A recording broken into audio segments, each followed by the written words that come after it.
My parents skipped my wedding because I married before my perfect sister. Now, what would you do if your own parents abandoned you on the most important day of your life? And what if the reason was as simple as not being their favorite child?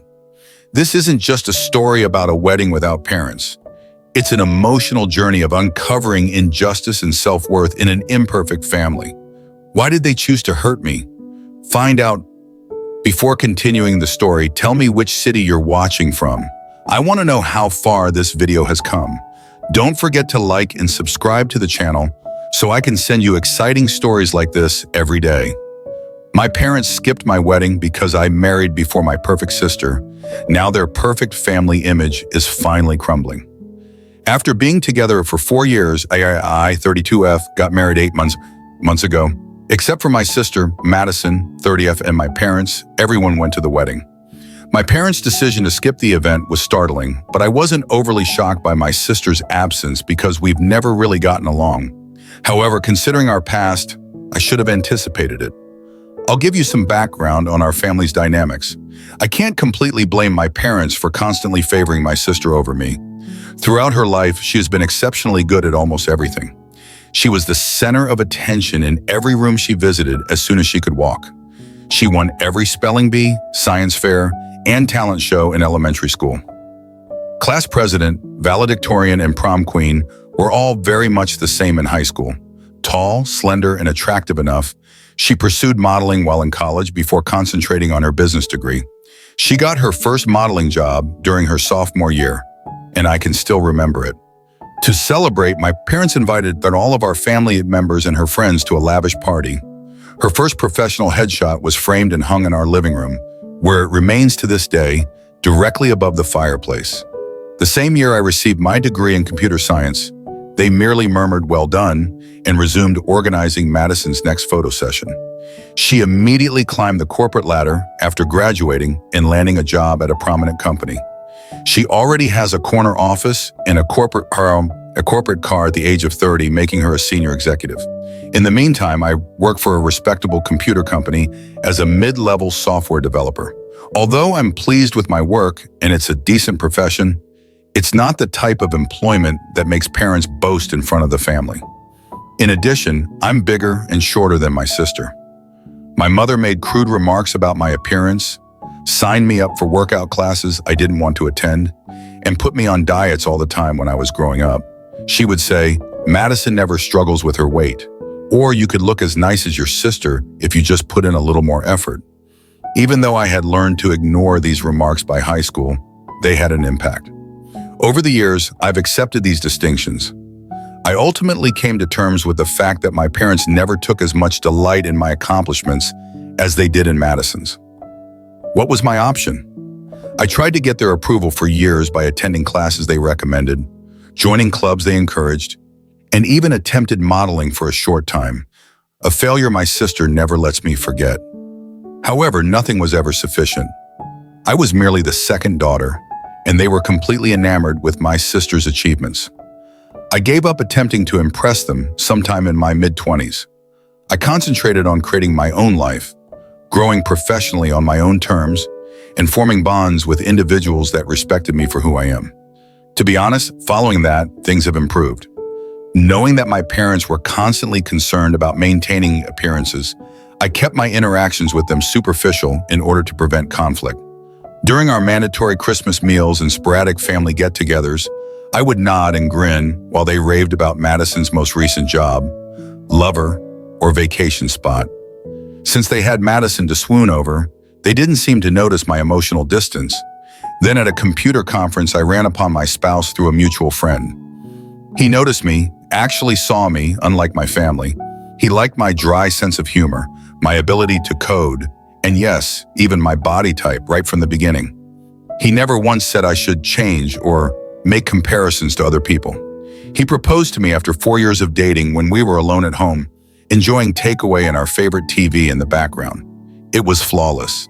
Naturally, I told my folks that I was engaged last year. My first clue should have been their response. There was no congratulation, only stillness.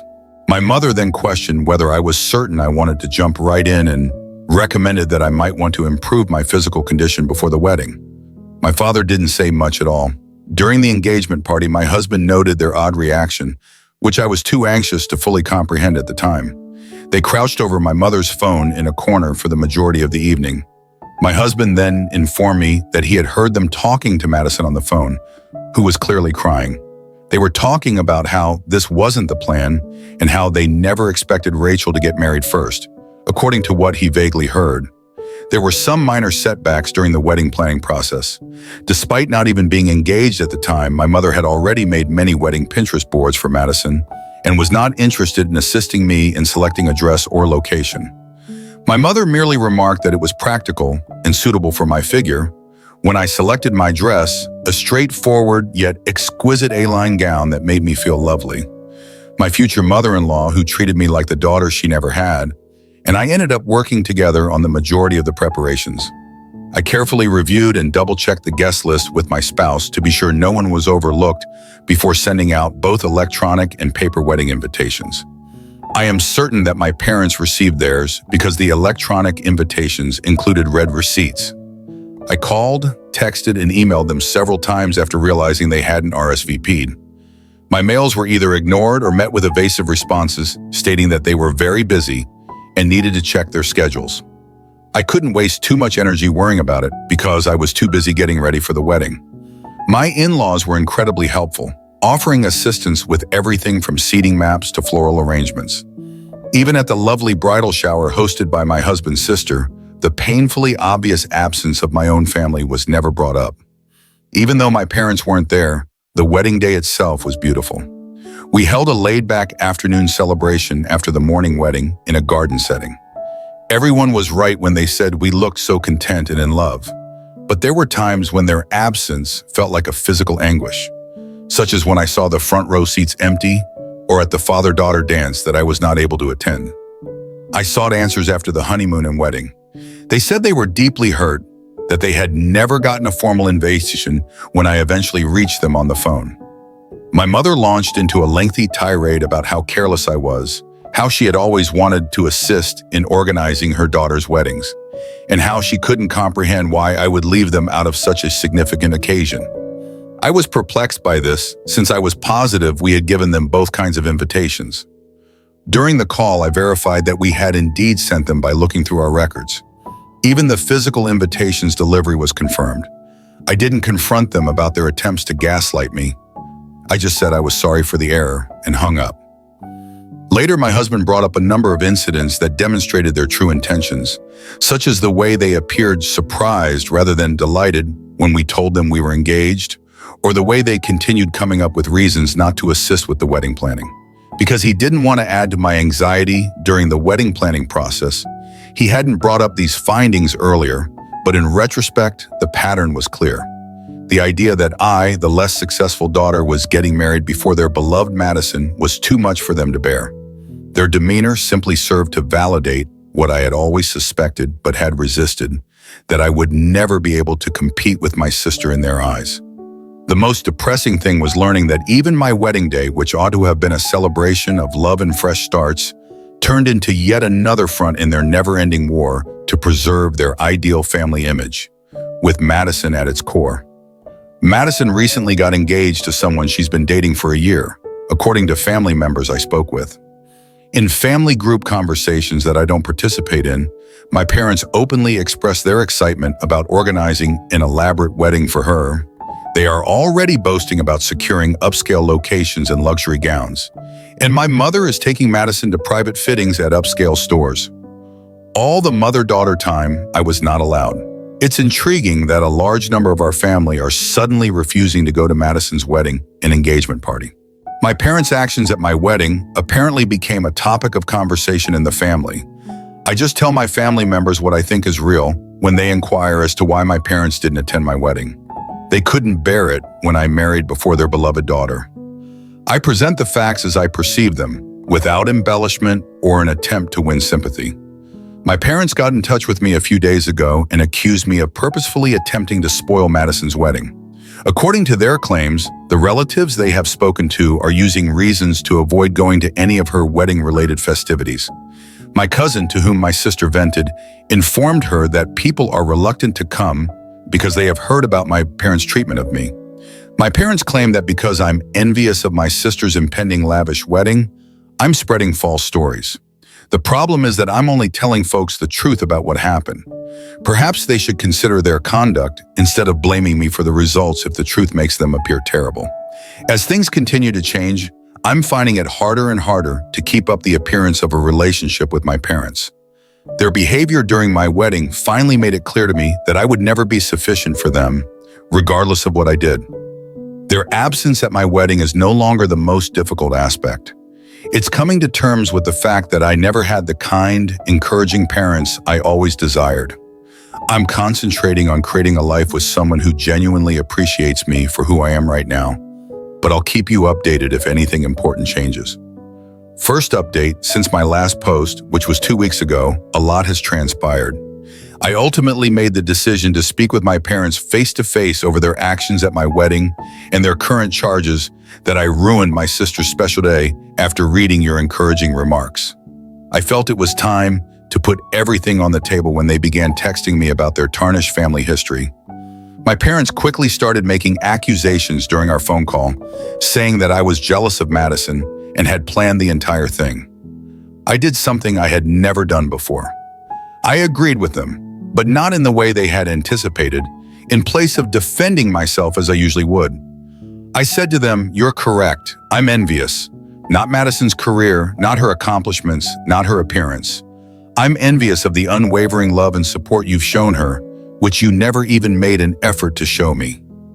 There was a pause in the line. My mother then began claiming that I was exaggerating and that they had always treated us equally. Something broke inside of me at that moment. Feelings that had been repressed for years came flooding out. I informed them of each birthday when Madison's most recent success eclipsed my own accomplishments. When Madison had a modeling callback, my mother canceled my high school graduation dinner. About how her prom outfit cost more than the total cost of my college textbooks for a year. I continued despite my father's attempts to cut me off by accusing me exaggerating. I talked about how it was to watch them spend years organizing my sister's fictitious wedding while showing no interest in my own. I told them how painful it was to see my parents' seats vacant and how my mother-in-law had to help me with everything, from wedding preparation to clothing buying. Their reaction was instructive. They flipped it on me rather than accepting any of my arguments. "Why did you never speak up if you felt this way?" As if I hadn't tried to speak with them for years. My mother insisted. My father went on to say that by discussing these emotions with our family members, I was being unjust and spiteful. My mother said something at that point that ultimately clarified everything. "We never imagined you'd go to such lengths as to try to ruin Madison's wedding out of spite, but we always knew you were insecure about her success," she stated. "This is not how we brought you up." I became aware that they couldn't even hear me. They believed that their behavior and my emotions had nothing to do with the entire circumstance. It has to do with Madison's reaction. They were more worried about her impending nuptials than the hurt they had caused me, even during this discussion about their absence from my wedding. I didn't attempt to make things better for the first time in my life. I didn't retract or apologize. Rather, I expressed my thoughts to them directly. "You're correct on one point. I was raised by you.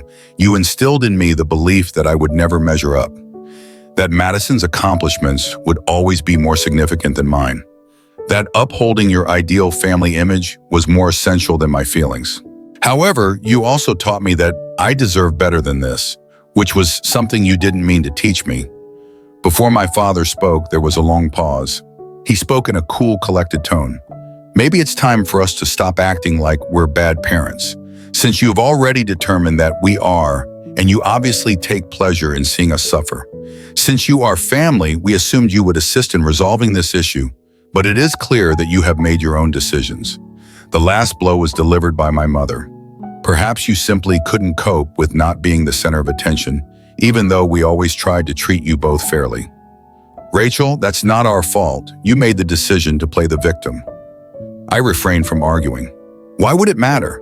Everything I had been saying had just been validated by them.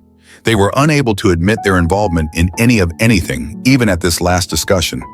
I just hung up and said goodbye. I was surprised to feel relieved after the call. Tears were shed, to be sure, But they weren't the frantic, heartbreaking ones I remember from my early years. They were liberating tears. For the first time, I had expressed everything I needed to say without holding back or feeling guilty about how I felt. Later, my husband saw me gazing at the sunset from our back porch. He sat next to me and grasped my hand without saying anything. "They're never going to change, are they?" I asked him after a time. "No, but you have," he said, squeezing my hand. "And that is what counts." He is correct. I've changed. The young child who frantically tried to win her parents' approval is no longer there. They no longer need to validate the woman who came out of that last conversation. Although acknowledging that my parents will never be the people I need them to be is painful, it is not as painful as holding out hope that they would change. For the first time, I don't really care what happens with my sister's wedding or the family drama. I've had my say, and they now have to deal with whatever comes up. The most peculiar aspect? I feel as though a burden I've carried my entire life has finally been lifted.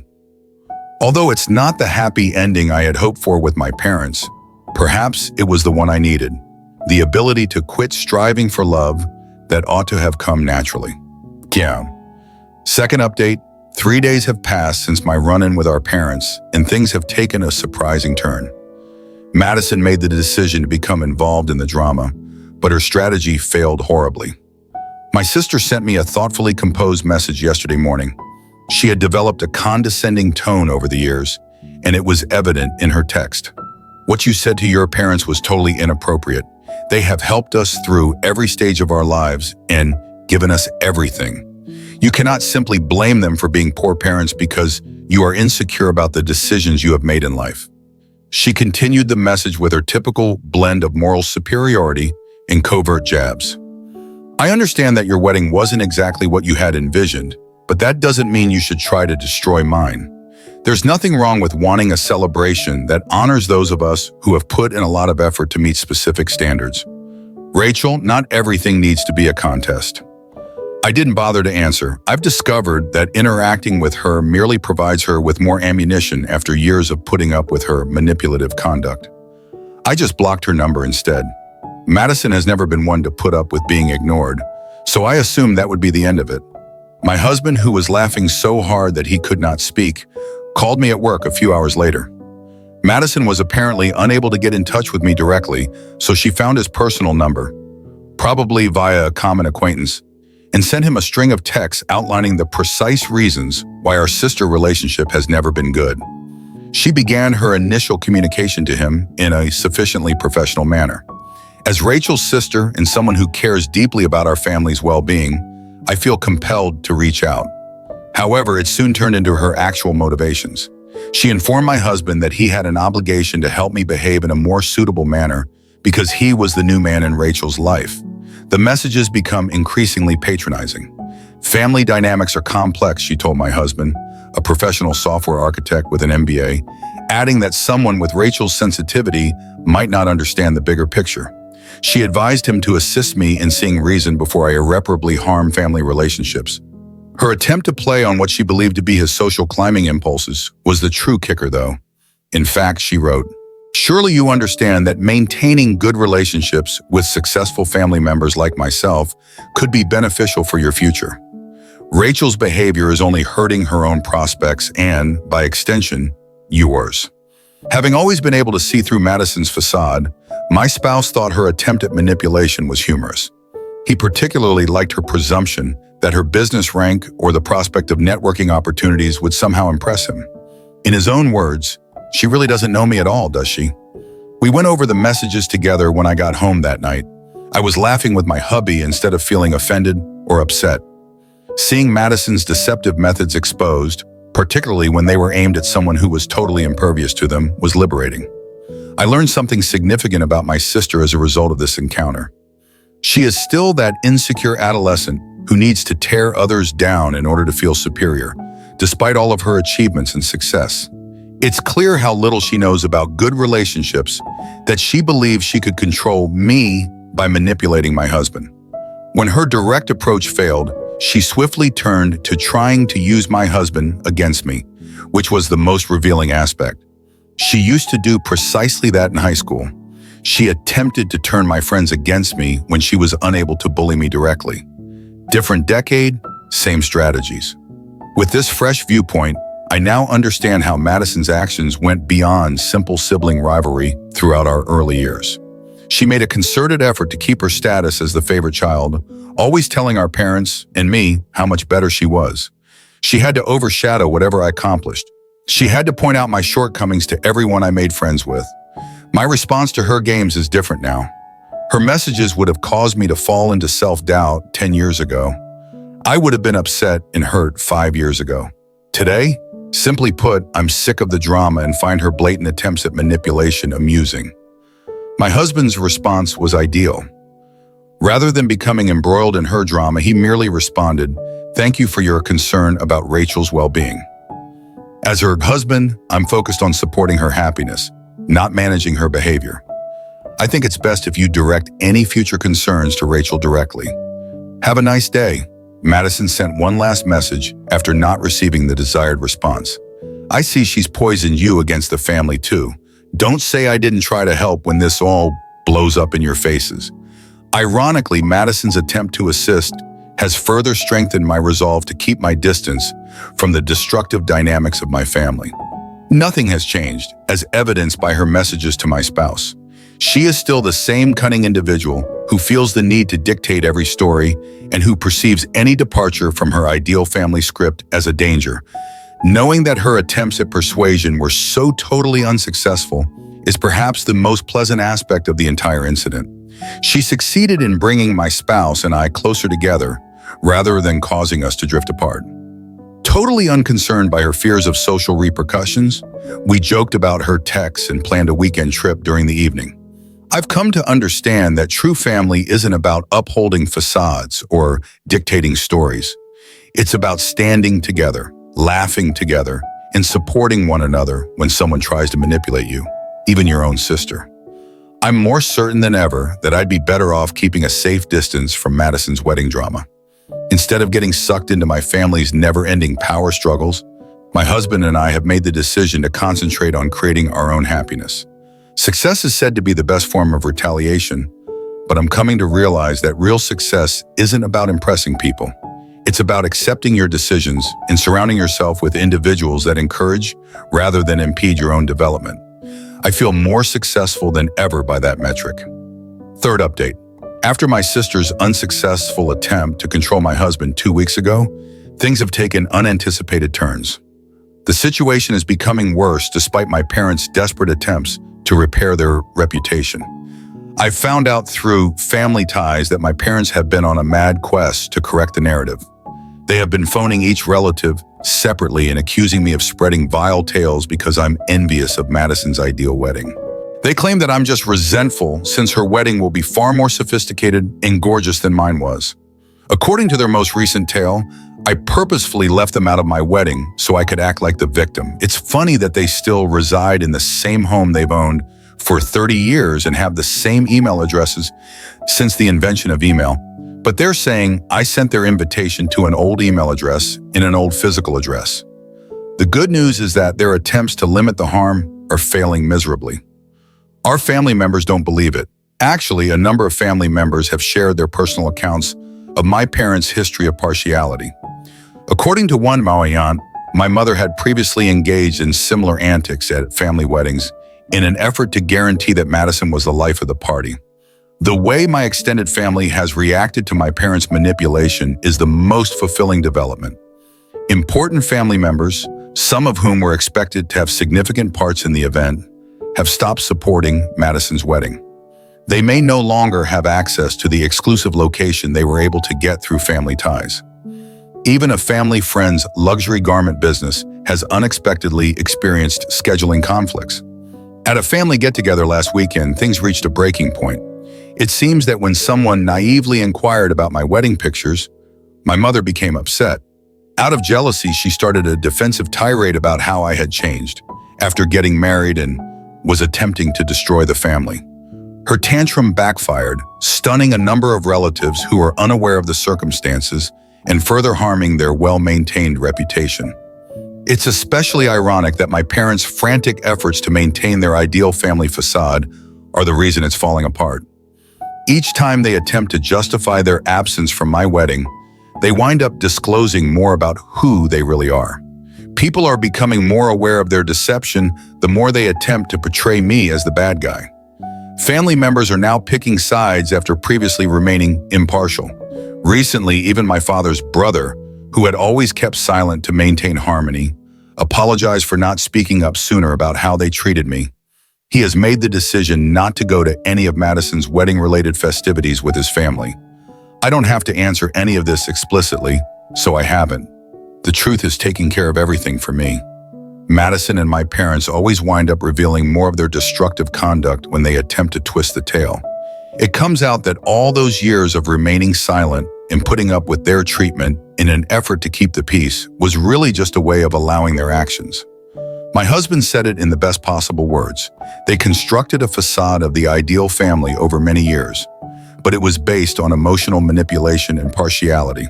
Eventually, it was going to fall apart. I'm doing better than ever, personally. I no longer have to worry about attempting to win my parents' approval. The stress of controlling Madison's emotions has subsided. I'm not concerned about upholding their ideal family image for the first time in my life. Sometimes the best retaliation is just letting the truth speak for itself rather than taking action. We can't choose the family we're born into, but we can absolutely choose how we live our lives and the relationships we cultivate around us. That is the most valuable lesson I've learned after this long journey filled with hurt and disappointment. Love and respect aren't default settings, and sometimes family doesn't mean unconditional ties.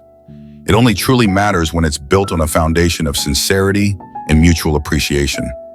For years, I struggled to gain my parents' approval, hoping for the love and recognition I believed I deserved. But the harder I tried, the more I realized that nothing I did was ever going to be enough in their eyes. Not because I wasn't good enough, but because I was searching for validation in the wrong place. It wasn't until I let go of those expectations that I began to feel truly free. Looking back on my journey, I see that walking away from people who didn't value me was a painful but necessary decision. I no longer feel the need to compare myself to my sister or to feel like the lesser daughter in my parents' eyes. What matters most is that I've learned to be proud of myself and the life I'm building. From someone who always felt like a shadow next to her sister, I've become a confident, happy woman who values herself and the life she has created. But that doesn't mean it hasn't been heartbreaking. I grieve for the memories that were missed, for the moments when my family should have been there, but chose not to be. Especially on my wedding day, which should have been complete joy. But instead of dwelling on what was lost, I've chosen to look ahead. I've chosen to focus on my incredible husband, my true friends, and the family I'm building for myself.